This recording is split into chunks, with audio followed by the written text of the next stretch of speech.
وہ دودھ کی نہر نکال دی تھی، لیکن پھر بھی اس کو شیریں نہ مل سکی۔ تو یہ ایک بہت بڑا واقعہ ہے، ایک بہت بڑی داستان ہے جس کو یہاں پر مختصر وقت میں بیان نہیں کیا جا سکتا، لہٰذا اس واقعے کی طرف یہ اشارہ کرتا ہے۔ اس لیے ہم نے پورے واقعے کو، اب دیکھیں نا، پورے واقعے کو بیان کرنے کی بجائے یہ صرف ایک چھوٹا سا ایک لفظ سے اس کی طرف اشارہ کر دیا گیا، اس طرح یہ پورا واقعہ جو ہے ہمارے قاری کے ذہن میں آ جاتا ہے۔ اب اسی جو ہے شعری مثال کو مد نظر رکھتے ہوئے ہم تلمیح کے مقاصد و فوائد کی طرف آئیں گے کہ تلمیح دینے کا مقصد کیا ہوتا ہے اور اس کے کیا فائدے ہیں۔ تلمیح کسی بھی زبان کی ترقی و اشاعت کے لیے ضروری ہے۔ اردو زبان میں ہزاروں تلمیحات موجود ہیں جن کو جو اہل علم ہیں، اہل زبان ہیں، وہ استعمال کر کے اپنے کلام کو مؤثر بناتے ہیں۔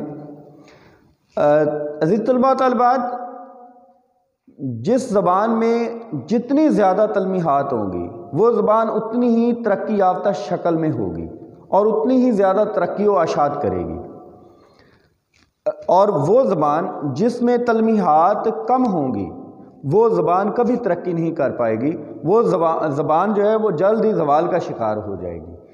چونکہ آپ کو پتہ ہے نا کہ انسان کی فطرت میں جستجو لکھا ہوا ہے، وہ صرف جو ہے نا ایسے واقعات کی طرف اس کا رجحان زیادہ ہوتا ہے جو اس کی اسے جستجو کو بڑھائیں اور اس میں جستجو پیدا کریں، جاننے کے لیے، جاننے کی ان میں ایک آرزو پیدا کریں۔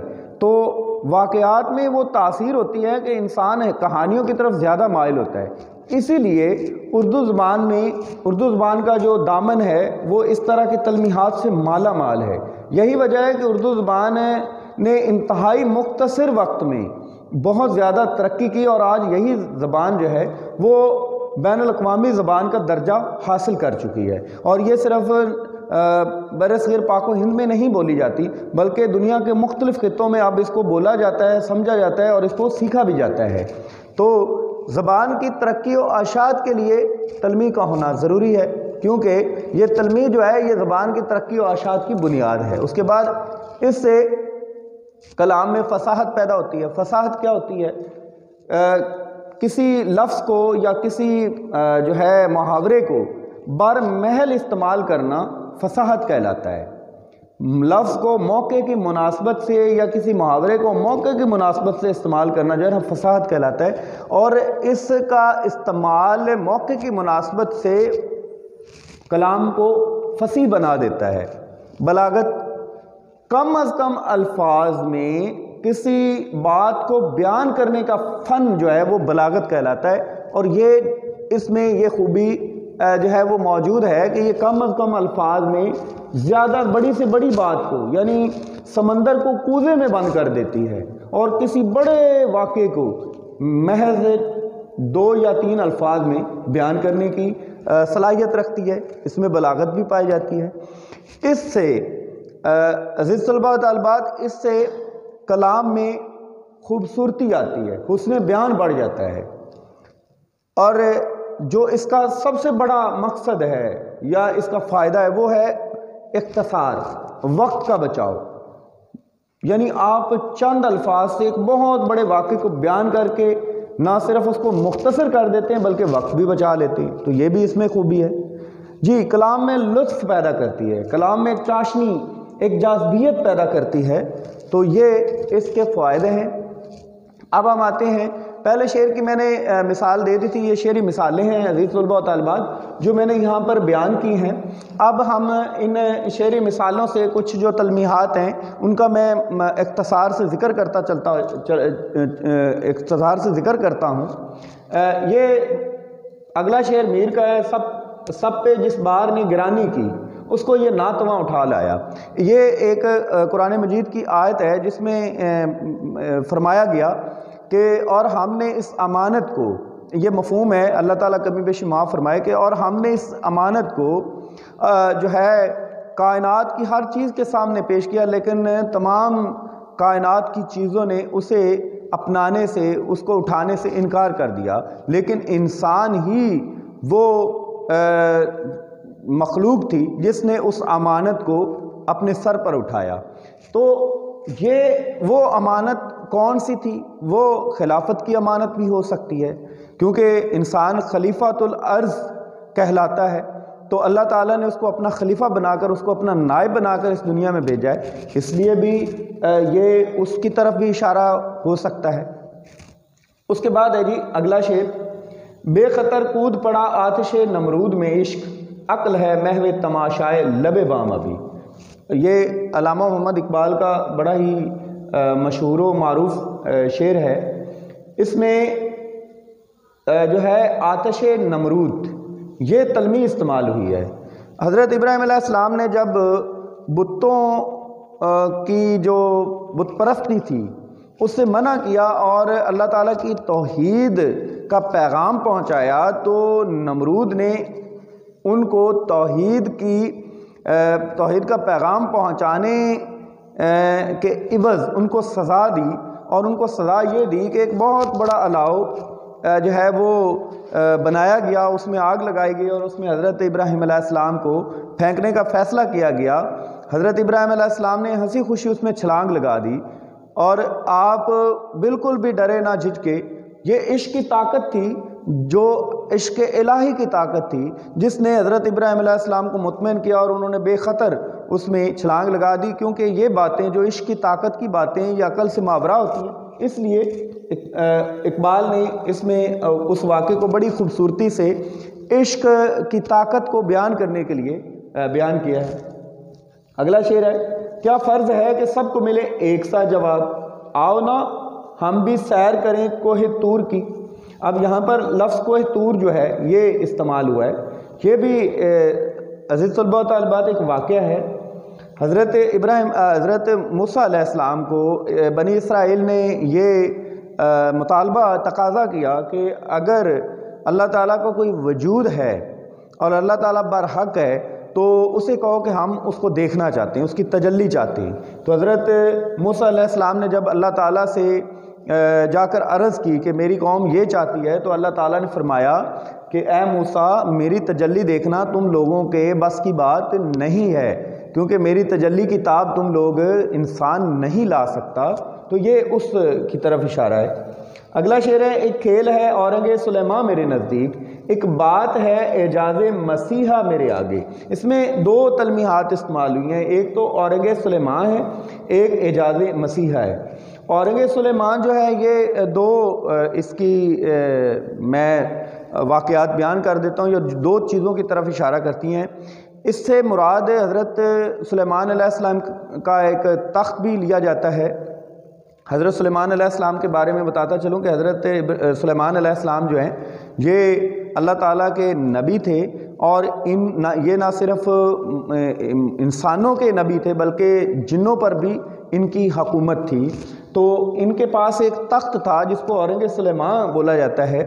اس تخت کی خصوصیت یہ تھی کہ یہ ہوا کے دوش پر اڑتا تھا، اور اللہ تعالیٰ جو ہے نا اللہ تعالیٰ کے حکم سے حضرت سلیمان علیہ السلام ہوا کو حکم دیتے تھے کہ ہوا پر بھی حضرت سلیمان علیہ السلام کا اختیار تھا، اور آپ ہوا کو حکم دیتے کہ اس تخت کو لے کر فلاں جگہ پہنچا دو، تو ہوا اس کو لے کر اسی جگہ تک مطلوبہ مقام تک پہنچا دیتی تھی۔ دوسرا جو اورنگ سلیماں کا جو مفہوم ہے وہ یہ ہے کہ حضرت سلیمان علیہ السلام کے پاس ایک انگوٹھی تھی، وہ انگوٹھی ایسی تھی کہ اس پر اسم اعظم اللہ تعالیٰ کا ایک جو ہے نام پر مشتمل ایک وظیفہ ہے۔ کہا جاتا ہے کہ وہ جو وظیفہ یاد کر لیتا ہے اسم اعظم، وہ روحوں سے ملاقات بھی کر سکتا ہے اور جنوں کو بھی وہ اپنی دسترس میں کر سکتا ہے۔ تو وہ انگوٹھی حضرت سلیمان علیہ السلام کے پاس تھی، جس کی وجہ سے جن ان کے قبضے میں تھے اور جنوں پر ان کی حکومت تھی۔ تو ایک کہا جاتا ہے، روایت ہے کہ ایک جو شریر قسم کا ایک دیو تھا، جس کو جو نہیں چاہتا تھا کہ وہ حضرت سلیمان ایک انسان کے قبضے میں رہے اور انسان کے جو ہے انسان کا محکوم رہے، لہذا اس نے ایک دن چوری کر لی وہ انگوٹھی، اور چوری کر کے اس نے حضرت سلیمان علیہ السلام کا روپ اختیار کر لیا، اور وہ انگوٹھی پہن کر اس نے دعویٰ کر دیا کہ میں سلیمان ہوں، اور حضرت سلیمان جو دوسرا ہے وہ کیونکہ انگوٹھی میرے پاس ہے، یہ ثبوت ہے میرے پاس میرا کہ میں ہی اصل سلیمان ہوں، اور دوسرا جو سلیمان ہے وہ جو ہے وہ جعلی ہے نعوذ باللہ۔ تو اس طرح حضرت سلیمان علیہ السلام کو گرفتار کرنے کا حکم دیا، لہذا حضرت سلیمان علیہ السلام کو اللہ تعالیٰ نے پہلے آگاہ کر دیا، اور حضرت سلیمان علیہ السلام جو ہے محل سے نکل کر ایک ماہی گیروں کی بستی میں جا چکے، وہاں پر آپ نے قیام کیا اور وہیں پر آپ اپنا گزر بسر کیا کرتے تھے۔ ایک دفعہ وہی دیو جو ہے وہ نہا رہا تھا کہ اس کی وہ انگوٹھی جو ہے دریا میں گر گئی، تو وہ انگوٹھی ایک مچھلی نے نگل لی، وہ مچھلی حضرت سلیمان علیہ السلام کے ہاتھ لگی۔ حضرت سلیمان علیہ السلام کو اس دن ایک ہی مچھلی ملی تھی جس کو آپ بیچ نہیں سکتے تھے، آپ نے اسی مچھلی کو پکانے کا فیصلہ کیا، اور جب اس کو چاک کیا گیا تو اس کی پیٹ میں سے وہی انگوٹھی جس پر اسم اعظم کندہ تھا وہ نکلا۔ تو پھر سے حضرت سلیمان علیہ السلام نے وہ انگوٹھی پہن کر جو ہے اپنی وہی مقام و مرتبہ اور بادشاہت حاصل کی، اور اس جن یا اس دیو کو سزا بھی دی۔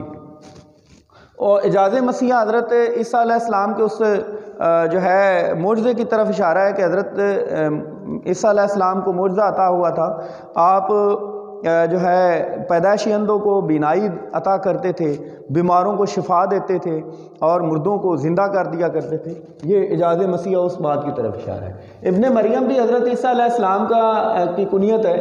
حضرت عیسیٰ علیہ السلام جو ہیں وہ بغیر باپ کے پیدا ہوئے، کیونکہ آپ کو روح اللہ کہا جاتا ہے، تو اس لیے ابن مریم جو ہے یہ ان کی کنیت ہے، تو یہاں پر ان کی طرف اشارہ ہے۔ کیا کیا خضر نے سکندر سے، اب کسے رہنما کرے کوئی، یہ واقعہ ہے جی قرآن مجید میں۔ ایک تو سکندر یونانی تھا، ایک سکندر ذوالقرنین کے نام سے بھی ایک بادشاہ حکومت کرتا تھا، جس کی حکومت کا دائرہ کار جو ہے سکندر اعظم سے بھی زیادہ تھا، اور پوری دنیا اس کی سلطنت مانی جاتی تھی۔ تو اسے معلوم ہوا کہ دنیا میں ایک ایسی جگہ پر کہیں ایک جگہ پر ایک ایسا چشمہ ہے جس کا پانی پینے سے انسان امر ہو جاتا ہے، یعنی وہ ابدی زندگی حاصل کر لیتا ہے، لیکن اس چشمے کے لیے اسے ایک رہنما درکار تھا۔ تو خضر جو ہے یہ اپنے علم میں ماہر تھا اور پوری دنیا کا علم جانتا تھا، تو سکندر نے خضر سے رابطہ کر کے اس چشمے تک پہنچنے کا راستہ جو ہے ڈھونڈنے کے لیے ان کو رہنما بنایا۔ لیکن کہا جاتا ہے کہ وہ چشمہ ایک ایسی جگہ پر ہے جہاں پر نہ تو قدرتی روشنی جو ہے اثر انداز ہوتی ہے، نہ ہی مصنوعی روشنی وہاں پر اثر انداز ہوتی ہے، یعنی گھپ اندھیرا ہے۔ تو وہاں پر جب پہنچے تو خضر تو اس چشمے تک پہنچ گیا اپنے علم کے زور سے، لیکن سکندر جو ہے وہ بھٹک گیا، اور یوں خضر نے وہ پانی پی کر ابدی زندگی حاصل کر لی، اور سکندر جو ہے وہ اس زندگی سے محروم رہا۔ اس لیے اس بات کی طرف اشارہ آ رہے یا چاہے یوسف سے صدا، دوست یا تھوڑے ہیں اور بھائی بہت۔ عزیز طلباء و طالبات، اس میں چاہے یوسف جو ہے یہ حضرت یوسف علیہ السلام کے اس واقعے کی طرف اشارہ کرتا ہے جب حضرت یوسف علیہ السلام کے بھائیوں نے ان کو ایک کنویں میں پھینک دیا تھا، اور اللہ تعالیٰ نے حضرت جبرائیل علیہ السلام کو ان کو محفوظ رکھنے کے لیے فوراً بھیج دیا تھا۔ تو اس کے بعد حضرت یوسف علیہ السلام ایک تاجر کے ہاتھ لگے، اور تاجر نے جا کر وہ مصر میں ان کو فروخت کیا، تو پھر وہی یوسف ایک دن مصر کے بادشاہ بن گئے۔ یہ اس واقعے کی طرف اشارہ ہے۔ کیس ہو کوکن ہو یا حالی، عاشقی کچھ کسی کی ذات نہیں۔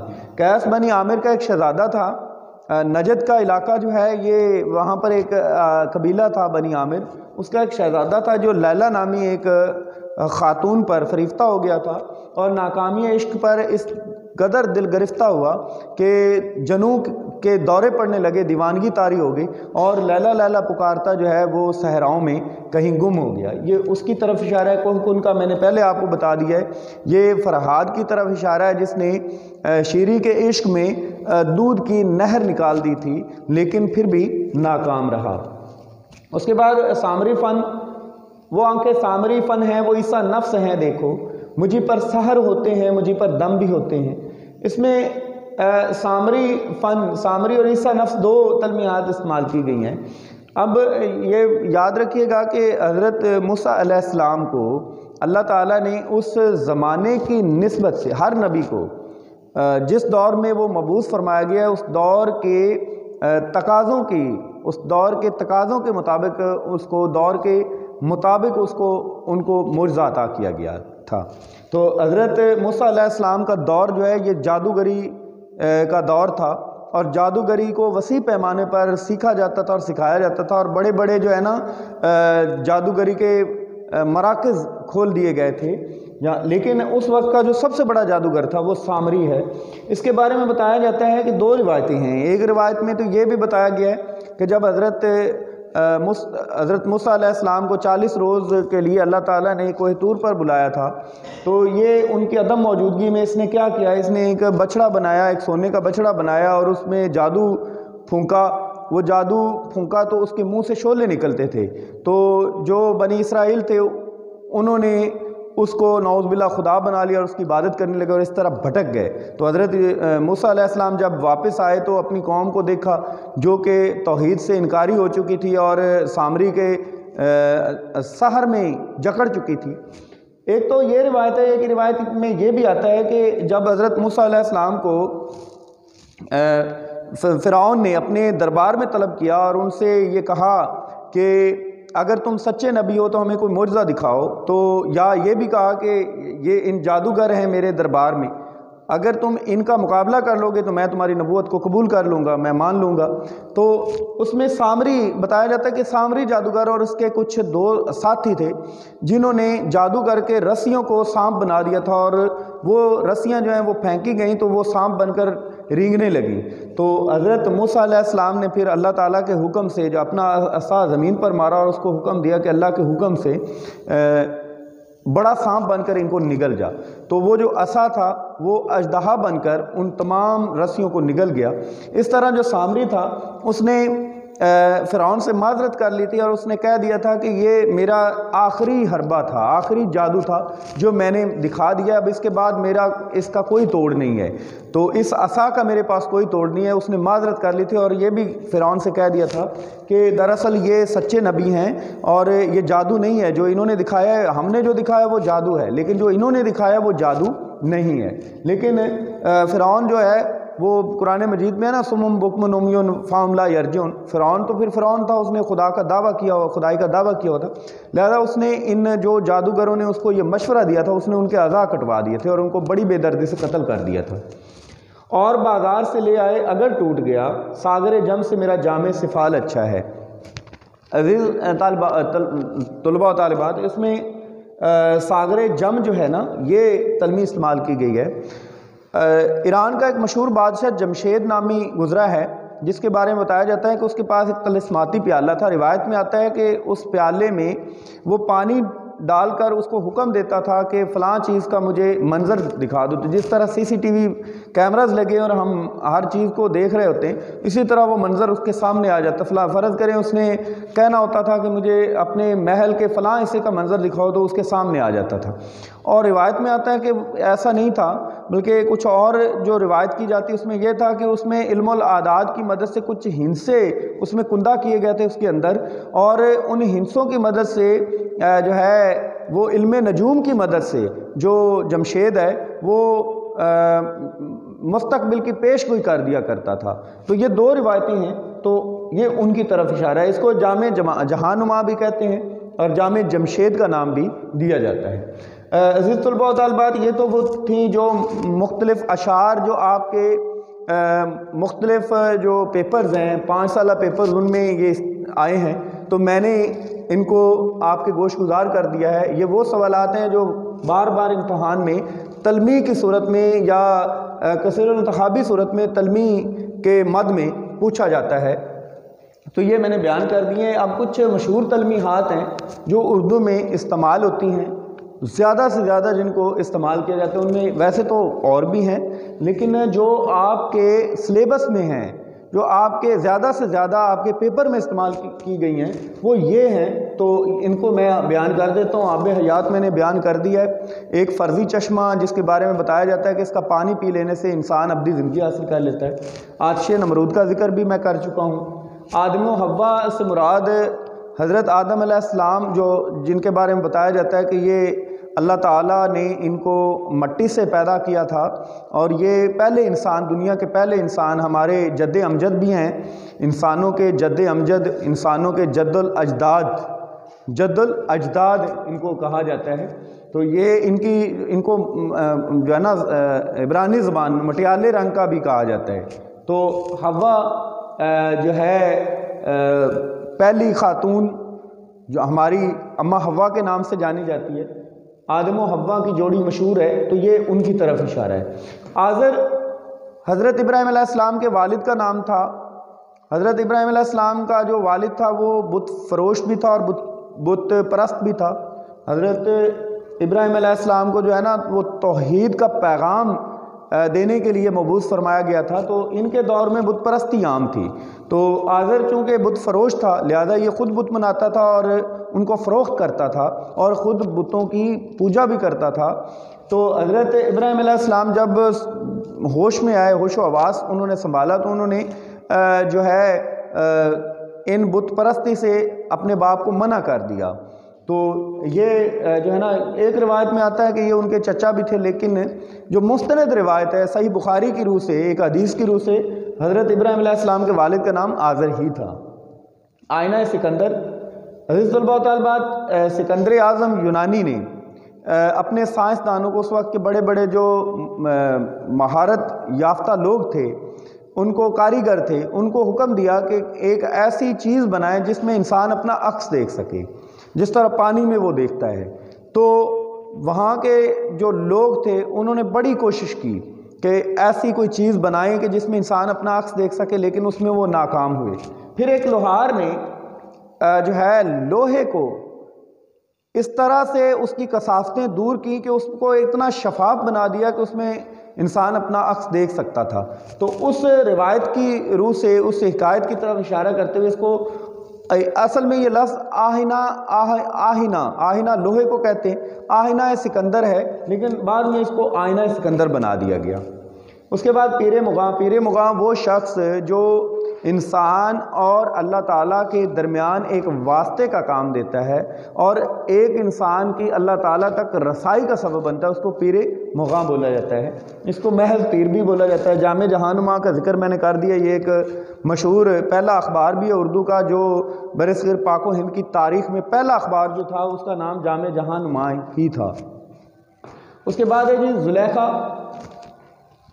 عزیز مصر کی بیوی، جو حضرت یوسف علیہ السلام کی جو ہے رسوائی کا باعث بنی، اور اس کی وجہ سے حضرت یوسف علیہ السلام کو 7 سال قید کی سزا کاٹنی پڑی، تاہم بعد میں وہ رہا ہو کر جو ہے جب مصر کے بادشاہ بن گئے تو پھر اسی زلیخا نے ان سے التجا کی کہ میری غلطی اللہ تعالیٰ سے معاف کرائے اور مجھے اپنی زوجیت میں لے، چونکہ یہ اس وقت بوڑھی ہو چکی تھی اور نابینا بھی ہو چکی تھی۔ تو حضرت یوسف علیہ السلام نے دعا کر کے اس کی جوانی بھی لوٹائی اور اس کی جو بینائی ہے وہ بھی واپس دلوائی، اس کے بعد اس سے نکاح کر لیا۔ سامری کا ذکر میں نے کر دیا، طور سینا ایک پہاڑ جہاں پر حضرت موسیٰ علیہ السلام کو نبوت ملی، اور حضرت موسیٰ علیہ السلام جہاں پر اللہ تعالیٰ سے ہم کلام ہوتے تھے، تو یہ اس مشہور پہاڑ کا نام ہے جو وادی سینا میں پایا جاتا ہے۔ فرحاد کا ذکر بھی میں نے کر دیا۔ من و سلوہ، حضرت موسیٰ علیہ السلام بنی اسرائیل کی سورہ بقرہ میں اس کا ذکر آیا ہے۔ ایک خاص قسم کا جنت کا کھانا جو اللہ تعالیٰ بنی اسرائیل پر اتارا کرتا تھا، اور یہ انتہائی لذیذ قسم کا کھانا تھا تاکہ بنی اسرائیل جو ہے وہ اللہ تعالیٰ کی نعمتوں کا شکر ادا کرتے ہوئے اللہ تعالیٰ کی عبادت و ریاضت میں مصروف رہے، لیکن پھر بھی بنی اسرائیل جو ہے وہ مشرک ہی رہے۔ انا الحق منصور حلاج کے حوالے سے بتایا جاتا ہے، منصور اور انا الحق یہ 2 اصطلاحیں تلمیحات کے لیے استعمال ہوتی ہیں۔ انا الحق منصور حلاج جو ایک صوفی بزرگ تھا جس نے معرفت کا علم حاصل کر لیا، اور اس قدر وہ معرفت حاصل کر لی کہ اس کو اپنی ذات میں رب تعالیٰ کی ذات نظر آئی، اور اس نے انا الحق کا نعرہ لگا دیا تھا، جس کی وجہ سے اس پر کفر کا فتویٰ لگ گیا اور ان کو پھر بعد میں قید کی سزا سنایا دی گئی اور ان کو پھانسی پر لٹکا دیا۔ عصا کا میں نے ذکر کر دیا ہے۔ اس کے علاوہ ید بیضا کا بھی ایک معجزہ ہے جو حضرت موسیٰ علیہ السلام سے منسوب ہے کہ وہ اپنا جو دایاں ہاتھ ہے وہ اپنی بائیں جو یہ ہے اس میں دیتے تھے، تو جب وہ باہر نکالتے تھے تو کیا ہوتا تھا کہ وہ ہاتھ چاندی کی طرح روشن ہو جاتا تھا۔ اس کو ید بیضا اور عصا کا معجزہ ایک لاٹھی تھی جو جو حضرت موسیٰ علیہ السلام کے معجزے کے طور پر ان کو عطا کی گئی تھی۔ اس کے بعد صبر ایوب کی تلمیح ہے یہ شعر بھی ہے، تیرے عشق میں کیا کیا نہ ہم نے محبوب کیا، صبر ایوب کیا گریہ یعقوب کیا۔ صبر ایوب، حضرت ایوب علیہ السلام ایک اللہ تعالیٰ کے نبی تھے، اور ان کو بہت ساری آزمائشوں میں سے گزارا گیا۔ ان کی سب سے بڑی آزمائش یہ تھی کہ ان کے جسم میں کیڑے پڑ گئے تھے، اور وہ کیڑے جب زمین پر کوئی گرتا تھا تو یہ اتار کر اس کو پھر اپنے جسم پر رکھ لیتے تھے۔ تو کوئی پوچھتا تھا نا کہ حضرت آپ یہ کیا کر رہے ہیں، تو آپ کہتے تھے، آپ فرماتے تھے کہ اگر اللہ تعالیٰ نے اس کو میرے جسم کو جو ہے میرے جسم کو اس کا رزق بنا دیا ہے تو میں کون ہوتا ہوں اس سے اس کا رزق چھیننے والا۔ تو وہ صبر ایوب کی صورت میں جو ہے وہ تلمی پیش کی جاتی ہے۔ عزیز طلباء و طالبات، یہ تھیں چند مشہور تلمیحات جو میں نے آپ کے گوش گزار کر دی ہیں۔ امید ہے کہ آپ کو یہ تلمی کا جو لیکچر ہے یہ سمجھ بھی آ گیا ہوگا اور پسند بھی آئے گا۔ اپنی قیمتی رائے کا اظہار ضرور کیا کریں، سبسکرائب بھی کریں، شیئر بھی کرتے جائیں، اور اپنی قیمتی رائے سے محبت کا اظہار بھی کمنٹ کی صورت میں کر دیا کریں۔ اللہ تعالیٰ سے دعا ہے کہ آپ کو اللہ تعالیٰ اپنی فضل و رحمت میں رکھے، اور میرے لیے بھی دعا کرتے رہیے گا۔ والسلام۔